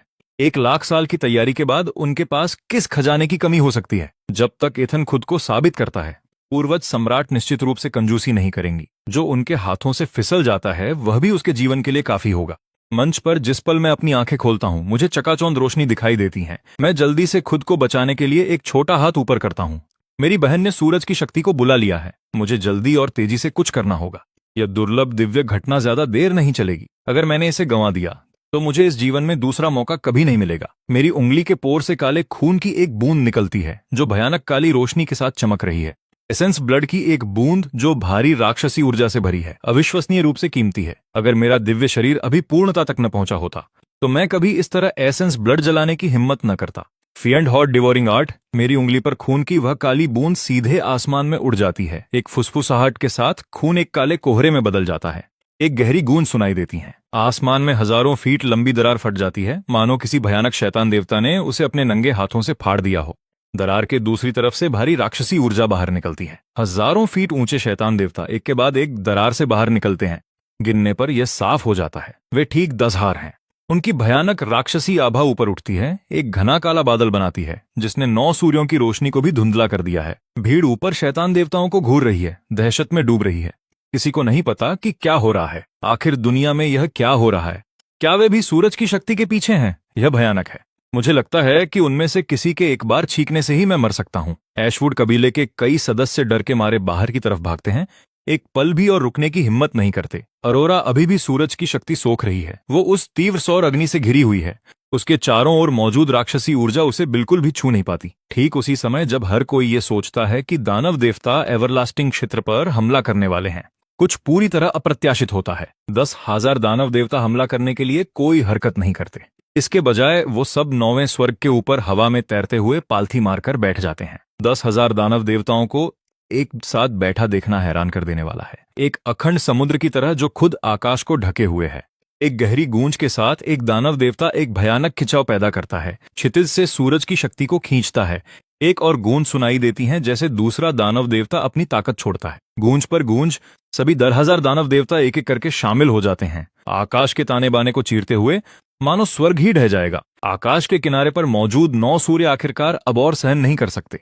केंद्र में मौजूद सौर सूर्य पहले से 1000 गुना मोटी किरण छोड़ता है जो ऐशवुड कबीले की तरफ तेजी से बढ़ती है। उसके बगल के 8 सूर्य इस बार आपस में नहीं जुड़ते। इसके बजाय हर कोई अपनी अलग किरण छोड़ता है जो ऐशवुड कबीले की तरफ लगती है। हर किरण उस किरण से 100 गुना मोटी है जो अरोरा ने सोखी थी।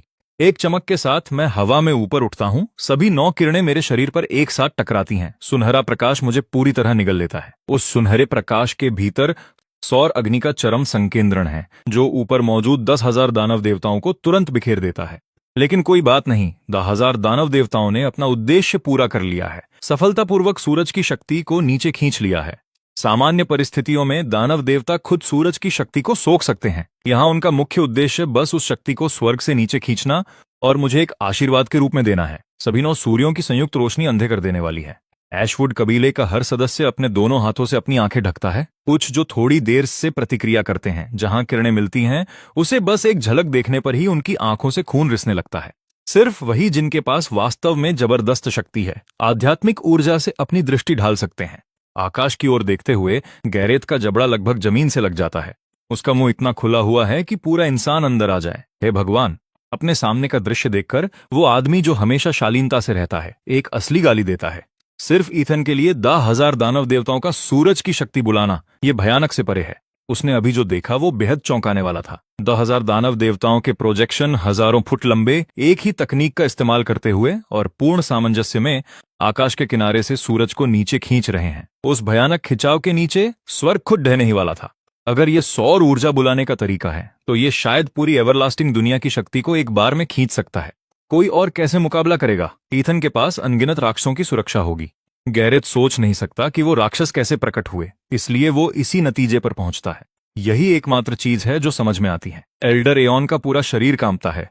उसके सफेद बाल हवा में तेजी से लहरा रहे हैं। 9 सूर्यों के अभिसरण का आशीर्वाद कई स्तरों में आता है और उनके बीच जमीन आसमान का अंतर है। अरोरा को जो पहले मिला उसे सौर आशीर्वाद कहते हैं। केंद्रीय सौर सूर्य नेतृत्व करता है, बाकी 8 सहायक भूमिका में हैं, साथ मिलकर अपनी सौर अग्नि को आशीर्वाद के रूप में देते हैं। ये स्तर का आशीर्वाद भी पहले से ही जबरदस्त शक्तिशाली है। इसे सोखने के लिए जबरदस्त तकनीक और वैसा ही शरीर चाहिए। अनंत काल में कहते हैं कि 9 सूर्यों का अभिसरण केवल 5 बार हुआ है और इसमें ये वर्तमान पल भी शामिल है। अनगिनत युगों में केवल 5 लोगों को ही सौर आशीर्वाद मिला है। आप कल्पना कर सकते हैं कि ये कितना दुर्लभ है। 9 गुणा सौर आशीर्वाद की बात करें तो वो 9 के 9 सूर्य हैं जो एक साथ सौर अग्नि छोड़ते हैं, एक साथ आशीर्वाद देते हैं, अकेले सौर आशीर्वाद से 1000 गुना शक्तिशाली। अनंत काल में 9 गुणा सौर आशीर्वाद सिर्फ कहानियों में रहा है। ऐसा कोई रिकॉर्ड नहीं है कि किसी को ये मिला हो। और अब मैंने बिल्कुल वही किया है। ये भयानक प्राइमोर्डियल सेराफिन शरीर 10,000 राक्षसों के साथ मिलकर सूरज की शक्ति बुलाकर आखिरकार 9 गुणा सौर आशीर्वाद को हकीकत बना दिया है। एल्डर एओन ने इसे सिर्फ एक प्राचीन ग्रंथ में पढ़ा था, बिखरे हुए टुकड़े। उसने अपने जीवन काल में इसे देखने का सपना भी नहीं सोचा था। मुझे आश्चर्य है, गैरेथ खुद से सोचता है, क्या पूर्वज सोवेरिन गलत शरीर में पैदा हो गई, गलती से लड़का बन गई।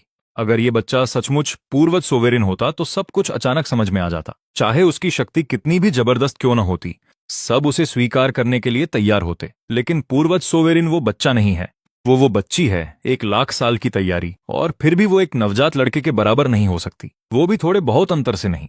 अकेले ये बात पूर्वज सोवेरिन को पागल करने के लिए काफी है। और निश्चित रूप से ऊपर आसमान में सौर शक्ति सोख रही बच्ची अचानक अपने शरीर पर नियंत्रण खो देती है। आसमान से नीचे गिरने लगती है। जैसे वो गिरती है, उसके मुंह के कोने से गहरे लाल खून की एक फुहार निकलती है। गैरेथ तुरंत हवा में कूदता है, बच्ची को अपनी बाहों में सुरक्षित पकड़ लेता है। पूर्वज सोवेरिन, क्या आप ठीक हैं? घबराहट में पूर्वज सोवेरिन शब्द अनजाने में उसके मुंह से निकल गए। शुक्र है। वे काफी ऊंचे थे और नीचे के कबीले वाले सुन नहीं पाए। जैसे ही अरोरा ये शब्द सुनती है, उसका छोटा सा चेहरा गहरा लाल हो जाता है, फिर बार बार पीला पड़ने लगता है। अभी के लिए पूर्वज सोवेरिन उपाधि उसे अपमान जैसा लग रही है। इसे न सुनना ही बेहतर है। जितना ये कहा जाता है वो उतना ही गुस्सा हो जाती है। ये सोवेरिन 100 जन्मों और 1,00,000 साल की तैयारी के बाद एक बच्चे को नहीं पछाड़ सकती। क्या बर्बादी है ये सब। 9 गुणा सौर आशीर्वाद देखकर जो अनंत काल में कभी नहीं सुना गया, उसकी आत्मा कांप उठती है, लगभग पूरी तरह नियंत्रण खो देती है। मुश्किल से खुद को संभालते हुए वो सौर शक्ति सोखना खत्म करती है। हालांकि इस प्रक्रिया में उसे गंभीर चोटें आईं। एक गीली खांसी के साथ अंदर उबाल मारते गुस्से में खून की एक और फुहार निकलती है। साम्राज्ञी की आंखें ऊपर चढ़ जाती हैं और वो शुद्ध क्रोध के कारण बेहोश हो जाती है। गैरेथ एक बेबस आ भरता है और अपना सिर हिलाता है। कितना बुरा समय है, वो बुदबुदाता है। अगर अरोरा थोड़ी देर बाद पैदा होती तो उसका सामना इस प्रकृति के छोटे सनकी से न होता। हालांकि अगर वो कुछ और साल बाद पैदा होती तो वो उसका और भी कम सामना कर पाती। फिर से मेरा बेटा वास्तव में कुछ और ही है। उसमें एक सच्चे सोवेरिन की शान है, इसमें कोई संदेह नहीं। ऊपर आसमान में प्रकाश का एक जलता हुआ गोला मुझे पूरी तरह घेर लेता है। सूरज की शक्ति मेरे 6000 रोम छिद्रों के जरिए मेरी त्वचा में रिसती है। मेरे शरीर के अंदर गहराई तक बाढ़ की तरह भर जाती है। मेरे शरीर की हर कोशिका सौर अग्नि से झुलसकर सफेद गरम जलती है। एक साधारण इंसान जिस पर इतनी सौर अग्नि डाली जाए, वो तुरंत भड़क उठेगा, राख बन जाएगा। यहां तक कि मेरी बहन अपने प्राइमोर्डियल अर्थ कोर के साथ इतनी जबरदस्त अग्नि को नहीं सोख सकती थी। लेकिन मेरा प्राइमोर्डियल सेराफिन शरीर पूर्णता तक पहुंच चुका है। मेरा भौतिक शरीर भयानक रूप से लचीला है और इतनी सारी सौर अग्नि को सोखना कोई बड़ी बात नहीं है। सौर अग्नि मेरे शरीर में गहराई तक रिसती रहती है, जैसे एक दहाड़ती भट्टी में फंस गए हों। हर पल गर्मी बढ़ती जा रही है। सेराफिन शरीर के साथ भी सोखने की ये प्रक्रिया अविश्वसनीय रूप से कष्टदायक है। लेकिन आखिर मैं हूं कौन? मेरी इच्छा शक्ति भयानक रूप से अटूट है। अगर मैं बिना शिकायत किए 1000 साल तक पाताल को साफ कर सकता हूं, तो कितने साधारण इंसान ऐसा दावा कर पाएंगे? चाहे मेरे शरीर में कितना भी दर्द हो, मैं अपने दांत पीसता हूं और एक आह भी नहीं भरता। अधिक से अधिक सौर अग्नि अंदर आती है, मेरे शरीर को फिर से तपाती है, इसे पूरी तरह नए भयानक स्तर पर ले जाती है। मेरा शरीर तेज लाल रोशनी के साथ चमकता है, जैसे भट्टी में गर्म की गई लोहे की छड़। मेरे शरीर की हर कोशिका, हर अंग अपनी सीमा तक तपा दिया गया। मेरे शरीर के चारों ओर लिपटा प्रकाश का गोला खत्म होने में लगभग एक पूरा घंटा बीत गया। मेरे बाएं एंटीजन को देखकर एक छोटी सुनहरी लौ दिखाई देती है। उस लौ की आभा महसूस करते ही मेरा दिल खुशी से उछल पड़ता है। ये 9 गुणा सौर लौ है। सिर्फ 1 महीने की उम्र में अमर लौ की शक्ति को नियंत्रित करना, ये बेहद शक्तिशाली है। सौर आशीर्वाद के लिए अरोरा की कोशिश का एक बड़ा कारण सौर अंगारा पाने की इच्छा है, लेकिन वो तो बस एक चिंगारी है। इसे समय के साथ ध्यान से पालना पड़ता है। थोड़ी थोड़ी करके अग्नि शक्ति खींचनी पड़ती है, तब जाकर ये एक असली अमर लौ बनती है।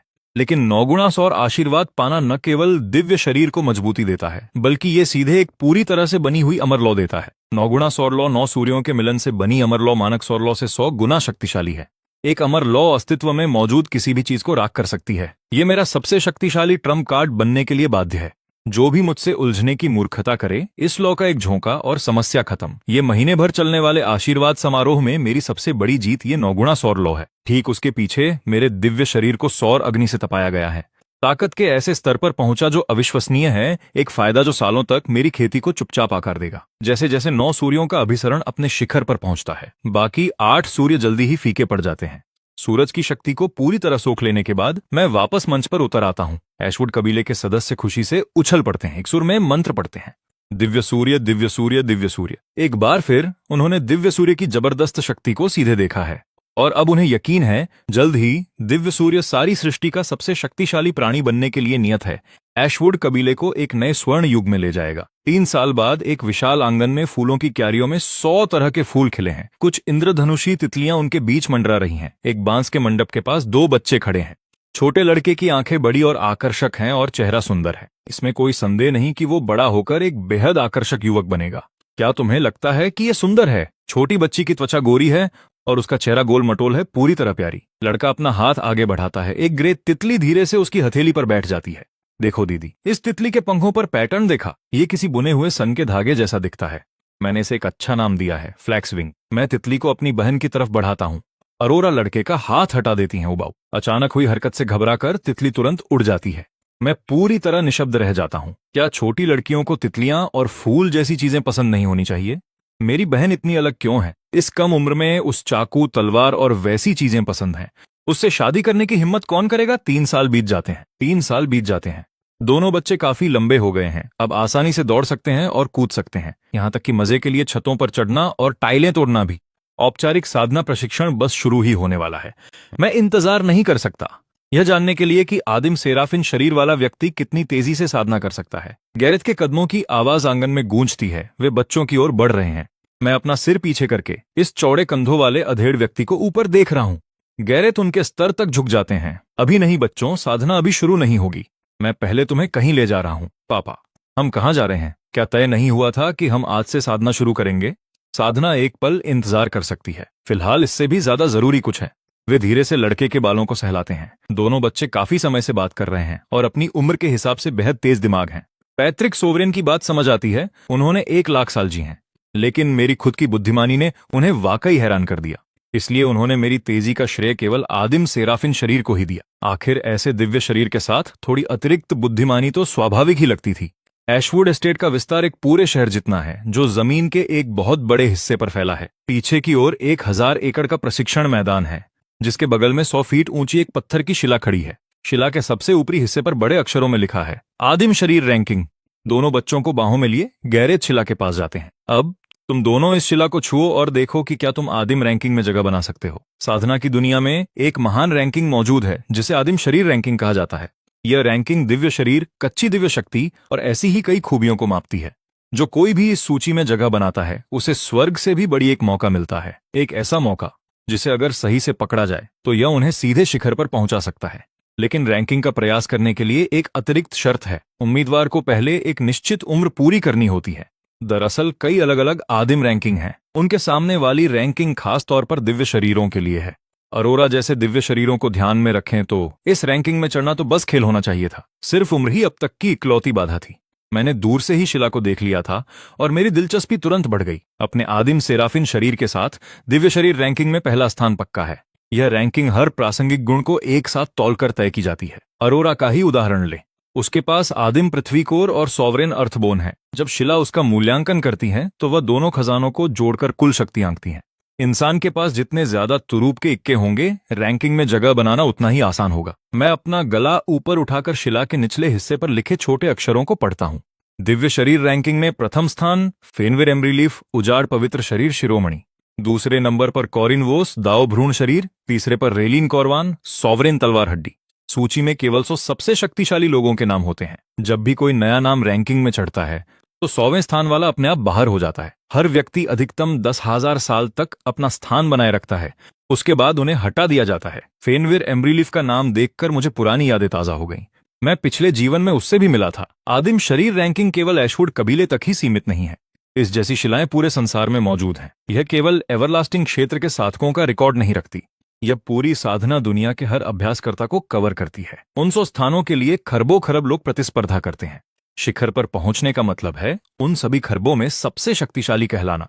रैंकिंग में जगह बनाने मात्र से ही आदिम अभयारण्य तक पहुंच मिल जाती है। आदिम अभयारण्य अद्भुत अवसरों से भरा है। जब मैं पाताल लोक में था तो मुझे कुछ प्राचीन ग्रंथ मिले थे जिनमें अभयारण्य की जानकारी थी। कथाओं के अनुसार यह कभी पुराने युग के देवताओं का घर था जिन्होंने यहाँ अनगिनत दिव्य खजाने छोड़े थे। अगर किस्मत अच्छी रही तो वहां का एक इकलौता मौका भी तीनों लोकों को जीतने के लिए काफी होगा। तीनों लोकों का मतलब है साधना दुनिया, आकाशीय लोक और दानव लोक। ये 3 अलग थलग दुनियाएं नहीं हैं। साधना दुनिया में ही अनगिनत छोटे लोक हैं, कुल 3000, जो सब एक ही नाम के नीचे हैं। मैंने शिला के आधार की ओर देखा, मन में थोड़ा भ्रम हुआ। यह शिला करोड़ों सालों से मौजूद है, तो इसने अब तक कोई भाग्य फॉर्च्यून इकट्ठा क्यों नहीं किया? सिस्टम मिलने के बाद से मैं भाग्य नाम की एक विशेष ऊर्जा महसूस कर सकता हूं, और वह भाग्य जितना मजबूत होगा, चेक इनके इनाम उतने ही बेहतर होंगे। सामान्य परिस्थितियों में किसी शिला का अस्तित्व जितना पुराना होगा, उसका भाग्य उतना ही समृद्ध होना चाहिए। लेकिन इस शिला ने कुछ नहीं जोड़ा, या दूसरे शब्दों में कहें तो शिला ने जो भी भाग्य इकट्ठा किया है वह यहां नहीं है। वह जरूर आदिम अभयारण्य के भीतर ही कैद है। आदिम अभयारण्य कितना प्राचीन है, यह चेक इनके लिए सोने की खान होगा। मैं शिला की ओर बढ़ने लगा, अपने दिव्य शरीर का परीक्षण करने के लिए तैयार। यह देखकर अरोरा घबरा गई। उसने मुझे तुरंत पकड़ लिया और आगे जाने से रोकने लगी। मैं बड़ी बहन हूं, मुझे पहले जाना चाहिए। क्रम से क्या फर्क पड़ता है? तुम वैसे भी हारोगी, दूसरे नंबर पर रहना तुम्हारी किस्मत है। मैंने भौहें ऊपर उठाई। यह एक निर्विवाद सत्य है। मेरा आदिम सेराफिन शरीर अरोरा के दोनों खजानों से कोसों आगे है। कोई बराबरी ही नहीं है। अरोरा ने गुस्से में अपने दांत पीसे। मैं सबसे पहले उस शीर्ष स्थान पर बैठना चाहती हूं। जब कोई साधक रैंकिंग में जगह बनाता है तो उसे आदिम फॉन्ट नामक इनाम मिलता है। उसका मूल्य रैंकिंग पर निर्भर करता है। पहले स्थान का इनाम दूसरे से कहीं बड़ा होता है। अगर मैं पहले गया तो शीर्ष स्थान पक्का कर लूंगा। वह कितनी भी मेहनत करे, मुझे हरा नहीं पाएगी। उसका दूसरे नंबर पर रहना तय है। लेकिन अगर अरोरा पहले गई और अपने आदिम पृथ्वी कोर के साथ उसने आसानी से पहला स्थान पा लिया, भले ही कुछ ही पलों के लिए उस सिंहासन पर बैठकर, और पहले स्थान वाला आदिम फॉन्ट लेकर बाहर निकल आए।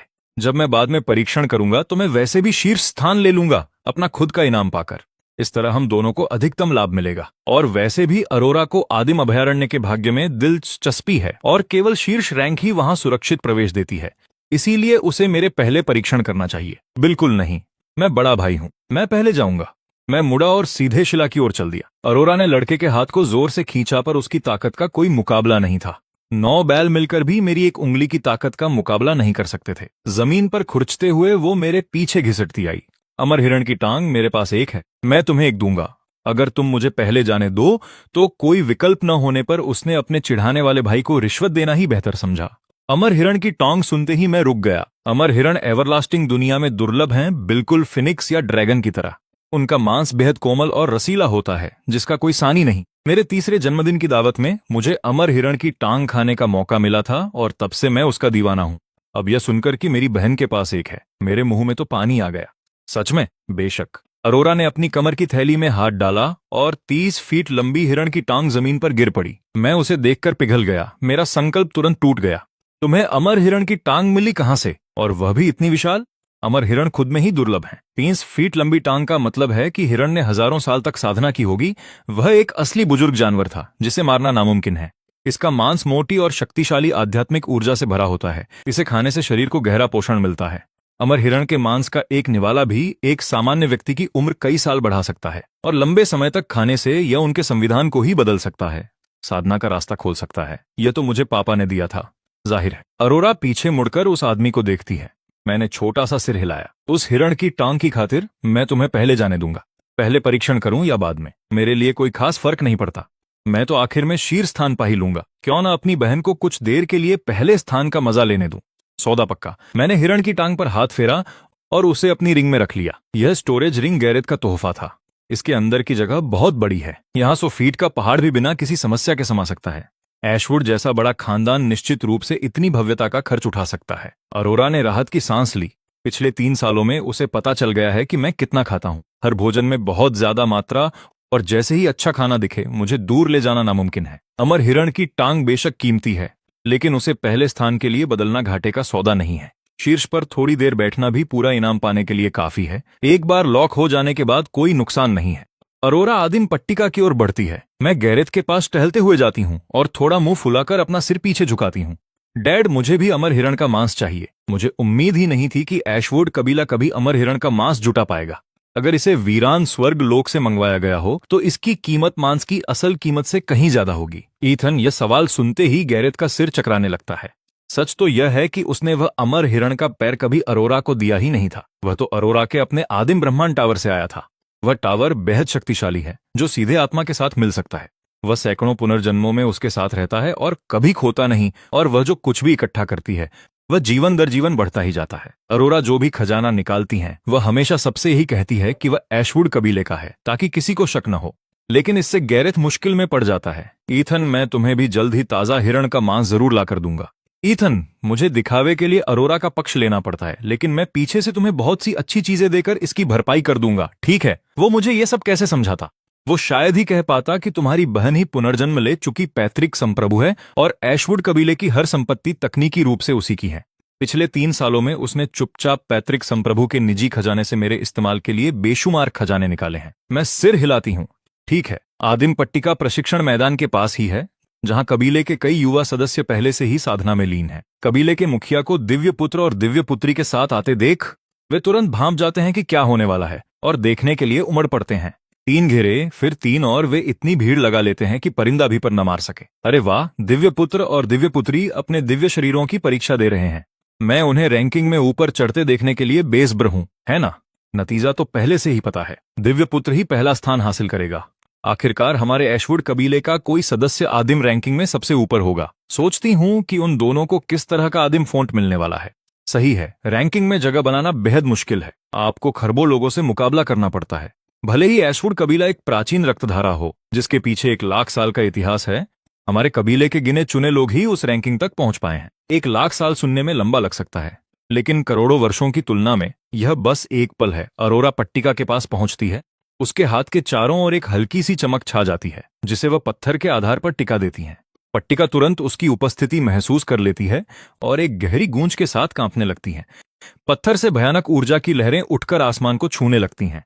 आसमान में एक रहस्यमयी दृश्य उभरता है, जिसके भीतर अंतहीन बैंगनी आभा फैल जाती है और उसमें एक ऐसा शरीर है जो भयानक और स्पष्ट उपस्थिति का अनुभव कराता है। उस शरीर के पास एक हड्डी तैरती है जो सुनहरी रोशनी से जगमगा रही है, जिस पर रहस्यमयी न पढ़ी जाने वाली लिपि खुदी है।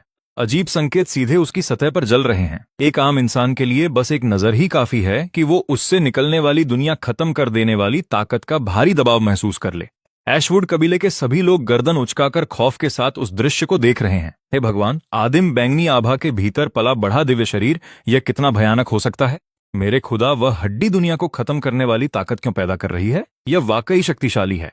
आदिम पट्टिका अरोरा के दोनों दिव्य खजानों को सबके सामने उजागर कर देती हैं। पट्टिका से ऊर्जा की एक लहर निकलकर सीधे अरोरा के दिमाग में समा जाती है और उसके विचारों में एक डरावनी आवाज गूंजती है, जिसमें एक असीम अधिकार झलकता है। अनंत काल तक कोई आपके जैसा नहीं। आपने आदिम शरीर रैंकिंग का शिखर हासिल कर लिया है। अब आपका नाम इस पत्थर पर सबसे ऊपर खुदा जाएगा। रुकिए, अरोरा अपने मन के अंदर की आवाज से बात करती है।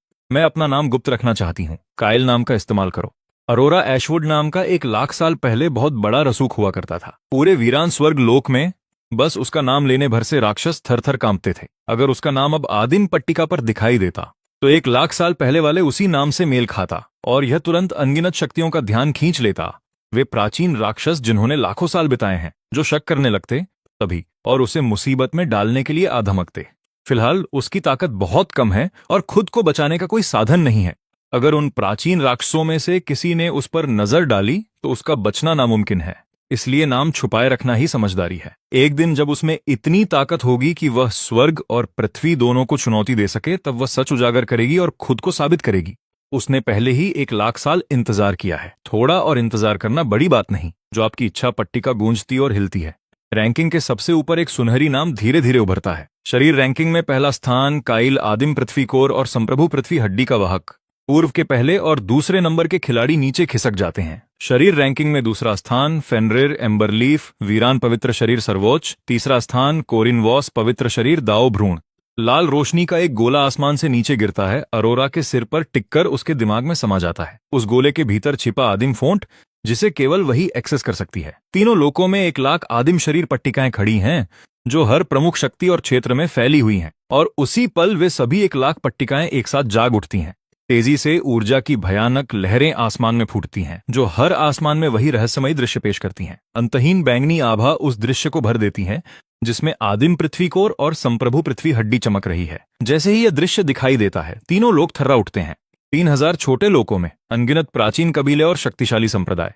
जिस भी शक्ति के पास इनमें से एक पट्टिका है, वे उस दृश्य को अपनी आंखों से देखते हैं और हर कोई हैरान रह जाता है। मेरे भगवान, क्या वह वाकई पौराणिक आदिम पृथ्वी कोर हो सकता है? यह तो वाकई खौफनाक है। उस हड्डी के रहस्यमयी निशान वे मुझे कुछ याद दिलाते हैं। वह जो कुछ भी है, संप्रभु पृथ्वी हड्डी से कहीं ऊंचे स्तर का है। हाउस एम्बरलीफ के सदस्य पहले स्थान पर नहीं रह सकते, चाहे कुछ भी हो जाए। आदिम पृथ्वी कोर और संप्रभु पृथ्वी हड्डी, दोनों अमूल्य खजाने एक ही इंसान के पास। यह इंसान स्वर्ग को चुनौती देने वाली तरक्की के लिए बना है। केवल एक खजाना ही बेतहाशा शक्तिशाली है। दोनों का एक शरीर में मिल जाना इस बात का सबूत है। इसकी ताकत दुनिया में किसी से भी बेजोड़ है। हर प्राचीन कबीला जलन से जल उठा है। अगर ऐसा कोई प्रतिभावान उनकी अपनी रक्तधारा में पैदा होता, तो उनके पूर्वज कब्रों में खुशी से नाच उठते। वीरान स्वर्ग लोक के भीतर, जो सच्चे खगोलीय लोकों में से एक है, वहां 10,000 आदिम शरीर पट्टिकाएं फैली हुई हैं। हाउस एम्बरलीफ वहां के प्राचीन कबीलों में से एक है, जिसका इतिहास बेहद लंबा, पूरे 10 लाख साल का है। दिव्य शरीर रैंकिंग का पूर्व नंबर 1 फेनरिर एम्बरलीफ फिलहाल कबीले का मुखिया है, जिसे एम्बर सम्राट के नाम से भी जाना जाता है।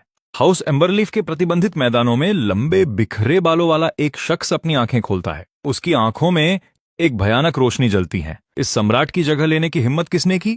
आदिम पृथ्वी कोर और संप्रभु पृथ्वी हड्डी। दिलचस्प। आदिम पृथ्वी कोर और संप्रभु पृथ्वी हड्डी ऐसे खजाने हैं जिन्हें देखकर वह भी लालच में आ गया है।